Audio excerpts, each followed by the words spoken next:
Hello, I'm Terry David Mulligan. This is the Mulligan Stew podcast, approaching show 200. This week, it's an old friend coming by to pay a visit.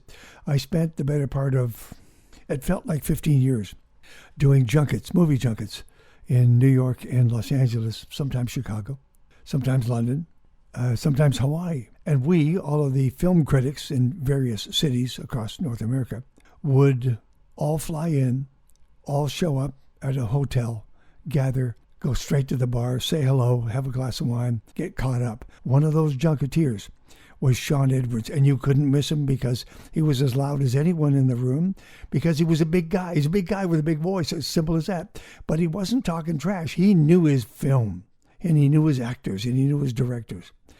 But he kept talking about this dream that he had. He wanted to do a celebration of black cinema, is what he wanted to do.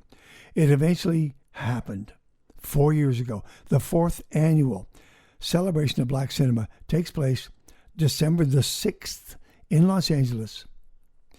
And it can be found, at least on my television set, on KTLA. KTLA is the local station in Los Angeles. But I can give you the rundown, and then if you care, you can go looking. Halle Berry, Antoine Fuqua, Jennifer Hudson, Journey Smollett, Cheryl Boone Isaac, Will Smith, Ruth Negga, Rebecca Hall, Idris Elba, Regina King, Delroy Lindo, and Barry Jenkins. There's many others. So Monday, December the 6th, 6 p.m. Pacific Coast time. It's the celebration of black cinema. And if you want details, just go to Critics' Choice, because it's presented by the Critics' Choice Association, is the largest critics organization in the United States and Canada. And you can find all of the information you need at criticschoice.com. The hashtag is Celebrate Black Cinema and TV, and at Critics' Choice on Instagram and Twitter. The house is going to be rocking. It's going to be wonderful. Just to set the scene, here's that guy I used to see in the bar and on the bus. The wonderful executive producer of the Celebration of Black Cinema, Year 4, the pride of Kansas City, Shawn Edwards. This is Mulligan Stew Podcast. I'm Terry David Mulligan. One of the really cool things about doing this podcast is that once a year, Shawn Edwards steps forward into the limelight, besides the fact that he does incredible interviews for television and film coverage. But he is the executive producer of the fourth annual Celebration of Black Cinema and Television. He's also on the Critics' Choice Association Board of Directors. Shawn, welcome back to Mulligan Stew, the podcast.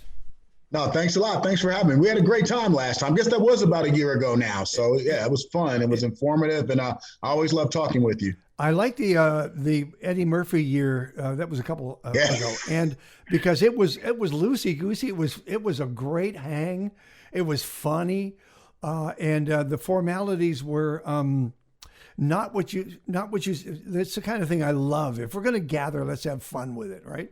Yes, yeah, I agree, and I actually think Eddie loved it as well, because I hadn't seen him be that loose or be himself like that in a public setting in a really long time. Yeah, I mean, it was almost like he was.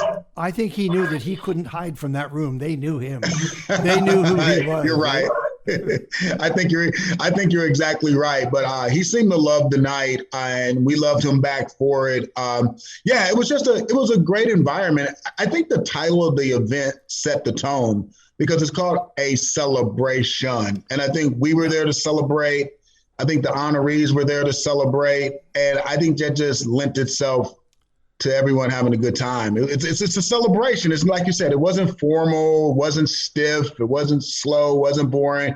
He felt very comfortable that night. I had never seen him that relaxed or be that funny in a long time in a public setting. And I think it was because of the tone that was set in the room. I also think it's because of the title of the event. It's called A Celebration of Black Cinema. Back then it was just cinema. We've added TV since then. But, you know, when you use the word celebration, I think everyone was in the room to have a good time. And I think that the honorees were there to have a good time. And they respected the people in the room, and the room respected the honorees. And everyone knew that we were just there to sort of like have fun and celebrate and just go at it. It wasn't a really formal setting. It wasn't a stiff setting. It was just a group of people who really all love movies there to celebrate, at that time, the 100th anniversary of the first ever feature film directed and produced by a Black person. We were celebrating the 100-year anniversary of that. And then Eddie Murphy was the Lifetime Achievement recipient. And, everybody came together and they just had a good time, man, because we all love movies. Everyone in that room loves movies. They love watching movies. They love covering movies. They love making movies. And that was the fun thing about the night. Okay, how about, listen, the difference between year 1 and year 4. How much has Black cinema and television increased in those 4 years? A lot. When we did, and you know what? When you talk about 4th annual celebration of Black cinema, in regards to the event, the math is a little tricky because the first one actually took place in 2014, which was a long time ago. And we thought it was a big deal because there were like 4 or 5 movies that were released that year about the Black experience, which is why we created the event. And, 7 years later, there's been an explosion of content about the Black experience in terms of film and television, even more so on the television side. The television side is what we added that this year was even more difficult than on the movie side because there's just so much content out there, particularly because you have the streamers in play. You have Netflix and you have Hulu and Amazon and Disney Plus and Apple TV and HBO Max, and it's a few more, but there's been a lot of content created about the Black experience. There've been a lot of Black filmmakers who've had the opportunity to create content, so there's a lot to choose from. So it makes the job a little more difficult than in previous years, but we're here for it. And the same on the film side. There are a lot more movies now on the film side. There are a lot more directors, a lot more producers, a lot more writers. I mean, things are starting to change, and so we kind of feel that we may have had a little bit of something to do with that because we were definitely ahead of the curve. I mean, we created this event way before this whole issue of diversity in Hollywood became a thing. I can remember you talking about it on the bus. You were always talking about it. I want to do this. This is what I want to do. Yeah. And we did it. This isn't something that, we were told we had to do. This isn't something we were forced to do. Yep. This isn't something that we're doing because of a lack of, no, this has been an organization that's always been diverse. It's an organization that's always been open. It's an organization that, quite frankly, has always done the right thing. And so we're very proud of that. We're proud of the fact that this event existed way back in 2014, and it's something that no one forced us or told us we had to do. It just was organically produced because as an organization, we thought it was time to, we celebrate this particular genre of film. So we're really proud about that. And because of that, I think like you mentioned, the vibe in the room, it's warm, it's inspiring, it's not confrontational, it's not angry, it's just a great tone. It's just a great room to be in each year. It's a lot of laughs too, that. Yeah, a lot of laughter, a lot of cheers. It almost in some way feels like a cinematic family reunion. And who's going to get the awards going in? Yeah, because it's not a competition. It's not like the Academy Awards where you go, and the nominees are and the winner is. No, it's like the Kennedy Center Honors where we pinpoint people who have done excellent work and we decided to honor them. So we know ahead of time, they know ahead of time, and they deliver these fantastic, moving speeches, and it's sort of like a retrospective on their work and careers. It's great. It's great. It's a great time. A couple of things, just an aside.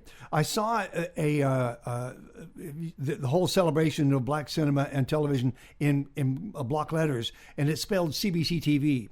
Now, one of the problems is here north of the border, we have an entire network. The first network ever in Canada is called the Canadian Broadcasting Corporation TV, CBC TV. And I'm thinking, what's he doing working for CTV? No. It's okay. We got that worked out. The other thing is you have 16 categories honoring achievements in Black cinema and television. I'm going to start with the Ava DuVernay, the first ever Melvin Van Peebles Award. Yeah, and it used to be called the Trailblazer Award, and that's an award we give to someone who sort of like they blaze their own pathway, and she's definitely the embodiment of that. Everything Ava's done, she's sort of like created her own lane, whether it's on the film side or the television side. She's a genius level content creator, and the reason we changed the name of the award is because unfortunately this year one of the greats in film passed away, Melvin Van Peebles. Yeah. If you're not familiar with his work, I mean, definitely look him up, research him, but quick crash course. in the late 60s. He was a black filmmaker back when it was really, really difficult for blacks to produce film. And he actually worked on the studio side. I mean, his movie Watermelon Man, which was controversial but a fantastic piece of cinema, was produced through Sony Pictures. And it was a hit.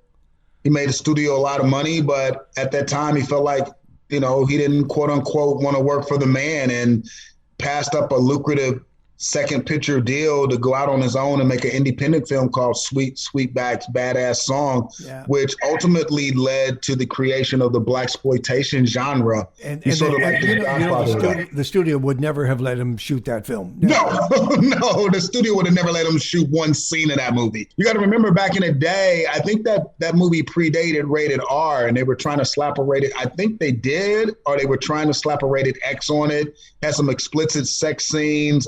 It was really revolutionary. It was in your face, super political, racially charged. I mean, it was everything that a studio film probably wouldn't make today. It was rude, man. It was rude. It was beautiful. So Ava DuVernay, is Castle very much a part of this, her work for Netflix? Yes. Yeah. I mean, she is a trailblazer. She has always taken that road. She's always taken that road. Like I said, she's been a force behind the camera. She's been a force fighting for other filmmakers. I mean, she started her own film distribution company, Array. I mean, she's done so many things. She's a political activist. She's a community activist. I mean, she just does a lot. And I mean, she's so smart. She's gifted. And like I said, she's the true embodiment of a trailblazer. And so it's our honor to name that award after Melvin Van Peebles. And it's going to be presented by his son, Mario Van Peebles, who's another fantastic filmmaker who directed films like New Jack City, Posse, the Black Panther movie. So he's a terrific individual as well. He's coming into LA to sort of talk a little bit about his dad and how his dad was a trailblazer, and then present the award to Ava. Well, I mean, the other titles from Ava, Colin in Black and White, Wives of Fire for Netflix, Home Sweet Home for NBC, Queen Sugar, and Cherish the Day for OWN, One Perfect Shot for HBO Max. I mean, on and on and on. Well, congratulations to Ava. Will Smith, the Actor Award for King Richard. He's on a roll. Oh, most definitely. I mean, King Richard's just one of those powerful movies. He plays the father, Richard Williams, who's the dad of Venus and Serena Williams, arguably the greatest tennis players of all time. I mean, just the number of Grand Slam titles they've won kind of makes that a true statement. Has some unorthodox methods in the way that he not only raised his children, but taught his children. And that's what the film explores, along with the family dynamic and community dynamic. But it's Will Smith who transforms into Richard Williams that makes that film so powerful. And there's probably not a better performance this year. Yes, we're giving him the Actor Award, but I think in a couple of months we'll be trumped by the Academy Awards when he wins the Oscar for Best Actor. You heard it here. Shawn Edwards, He's great. He's great. He's the executive producer of the 4th Annual Celebration of Black Cinema and Television, December the 6th in Los Angeles. Antoine Fuqua. Yeah, he's a director that probably not a lot of people instantly know by name that don't do this for a living, but but they know his movies. But of course, they know his movies, particularly Training Day. It's hard to believe that movie came out 20 years ago, and Denzel won the Academy Award for Best Actor in that film. But no, Antoine's a director who developed his own unique style and vision years ago. He's just been a solid force in the business for a really long time. I like the fact that you're giving out a cast award and the cast of Harder They Fall from Netflix. This cast is incredible. It's an all-star cast. No, I mean, calling the cast of the Harder They Fall, which is on Netflix, an all-star cast almost feels like an understatement. Man, you talk about a collection of like A-list talent. It starts at the top with Academy Award winner Regina King, Academy Award nominee Idris Elba, newcomer Jonathan Majors, who's incredible, Lakeith Stanfield, who in my opinion is like one of the best young thespians in the business right now. Zazie Beetz. I mean, she's a hot young new talent. Delroy Lindo, who actually won the Lifetime Achievement Award at the Celebration of Black Film last year when it was virtual. I mean, he's delivered so many great roles. I mean, you had Dion Cole. The list goes on and on and on. I mean, there's not a better ensemble all year. When the SAG Awards come out with their best ensemble nominations, you're definitely going to hear The Harder They Fall be called, and that's why we wanted to celebrate this film. And they were portraying something that you usually don't see on screen. They're Black cowboys and Black cowgirls depicting their situation in the Old West, which really hasn't been covered much by Hollywood. So not only is it an incredible cast, it's just a refreshing take because historically it's pretty accurate, but we've just never really seen it in movies. How many special honorees are you handing out? We got several special honorees, but out of all the special honorees, the one that I'm most excited about, because I don't think this individual gets the credit they deserve or the attention they deserve, is Kenan Thompson. He gets the attention. He steals the show, man. But when people talk about the greats of SNL, you always hear the name Eddie Murphy, Will Ferrell, Tina Fey. You don't ever hear Kenan Thompson. And he's been on the show almost 20 years, and he's been the funniest person on that show for most of those years. He's an incredible talent, but I don't think people hold him in that esteem. They know he's good. This guy's better than good. This guy's brilliant. And what's his series Kenan done for him? It's done a lot for him because it has showed people that he can carry his own series. He's just not SNL. Yeah. He's more than just being a cast member on SNL. He's a star and he's talented. Is he going to be there? Is he going to be there on the night getting acceptance? We're hoping. We're trying to because the show's in LA. Here's the thing: you get into the logistical hurdles. Yeah. The show is in LA. And he's in New York, so we have to find out if they're doing because SNL stands for Saturday Night Live. So we're hoping he doesn't have to do a live taping on Saturday Night Live so he can get on a jet and fly to LA. So, whenever you put together these big award shows with this much talent, the logistical part of it is the nightmare element. Help me with a couple of names here. Ruth Thede? Yes. She is a showrunner for a Black lady sketch show. Yeah. It's well written. It's well acted. It's really, really funny. But more than anything, it's just daring comedy. And, being on the HBO platform allows you to do that. I mean, you can do some things on the HBO platform that you can't do on SNL because SNL is on NBC. Yeah, man.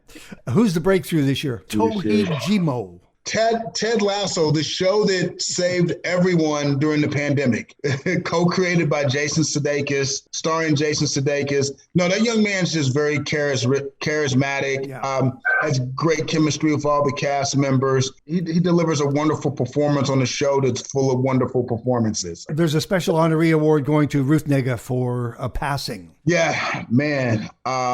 What can Ruth Negga do? I know a lot of people discovered her in Loving, film that came out a couple years ago.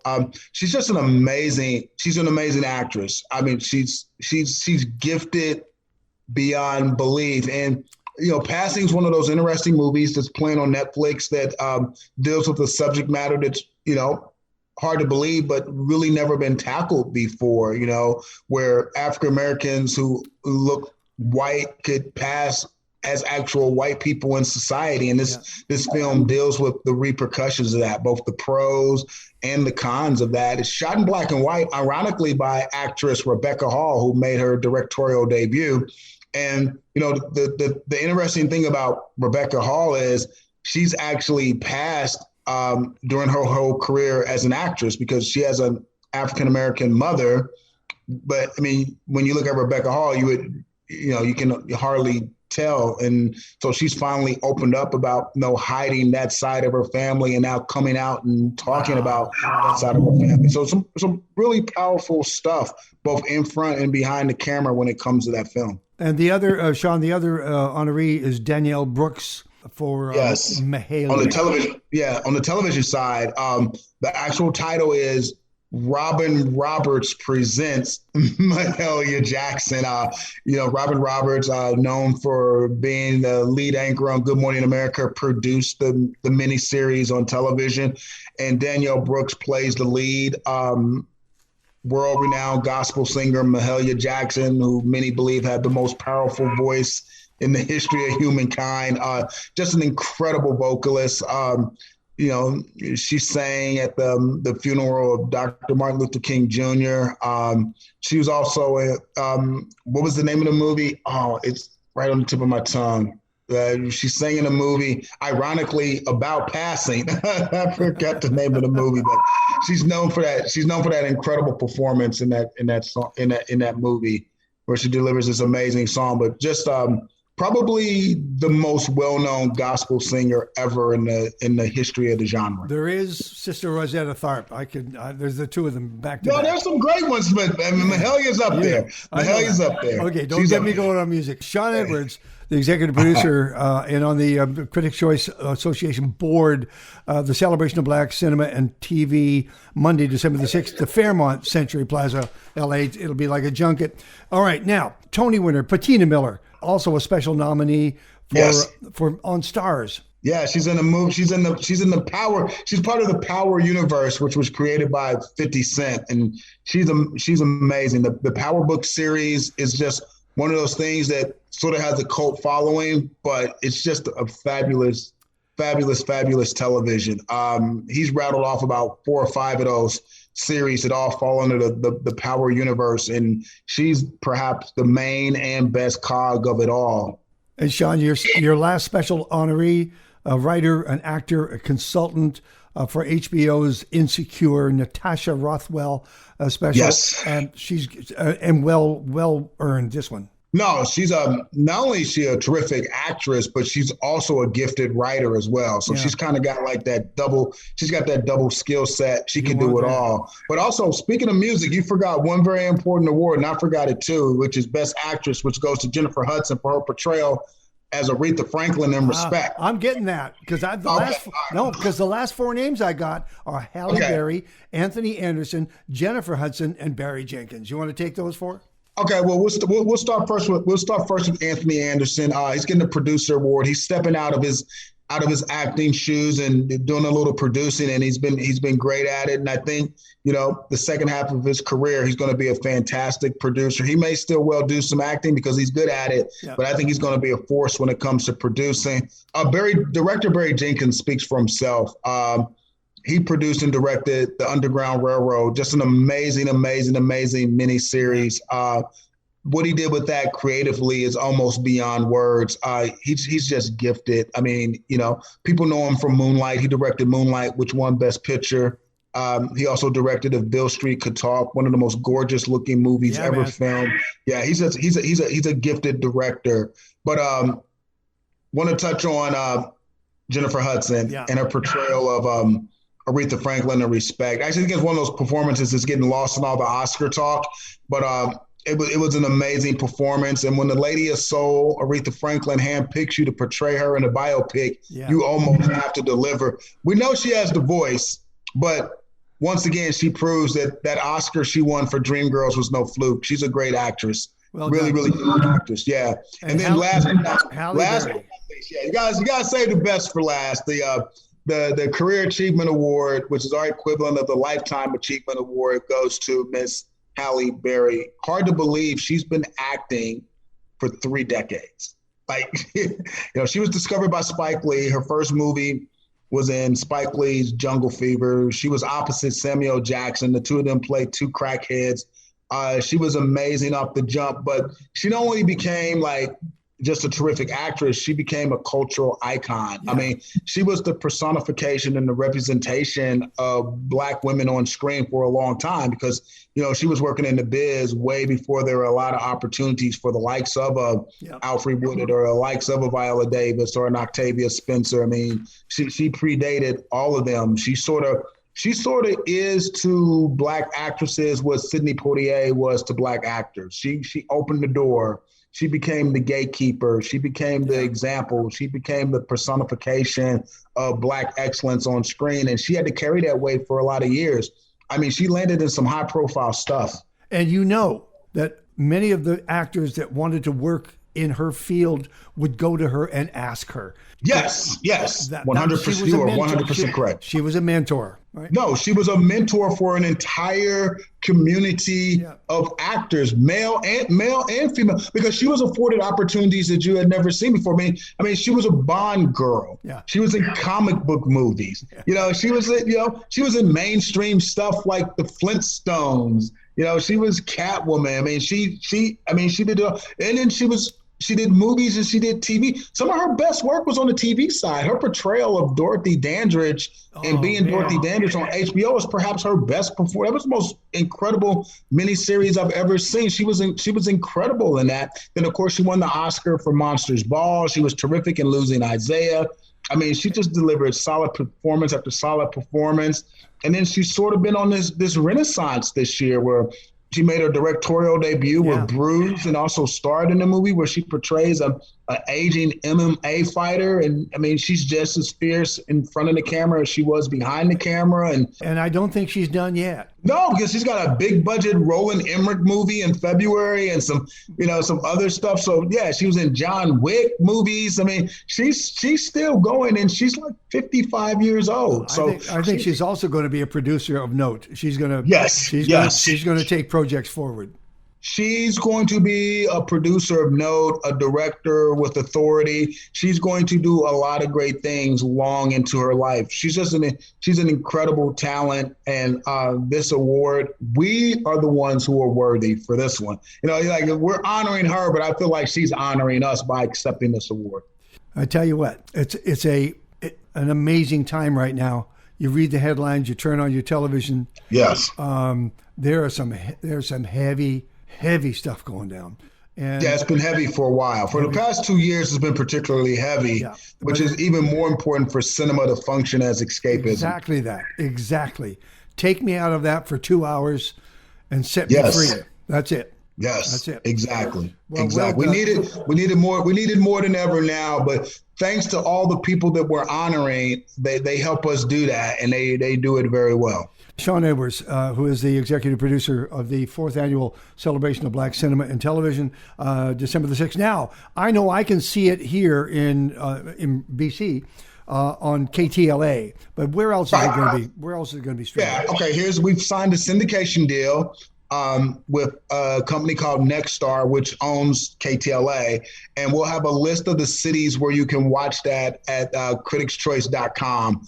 You can watch it on KTLA, I know in Chicago on WGN, in my hometown, Kansas City on WDAF, but they own 220 stations. We'll have the list of it where you can watch, and I'll make sure you get that for all your viewers and your listeners and everyone else who follows you so they can watch this incredible night, because you know, there's only so many tickets that can be handed out for December the 6th, but everyone can watch it on television in February. So I'm excited to share that with you. And what are your hashtags again? The hashtag is always Critics' Choice and then Celebrate Black Cinema. Thank you, Shawn. No, thank you, my friend. And before I leave, man, you got to give me, let's see, I'm having chicken for dinner tonight. I need a wine recommendation.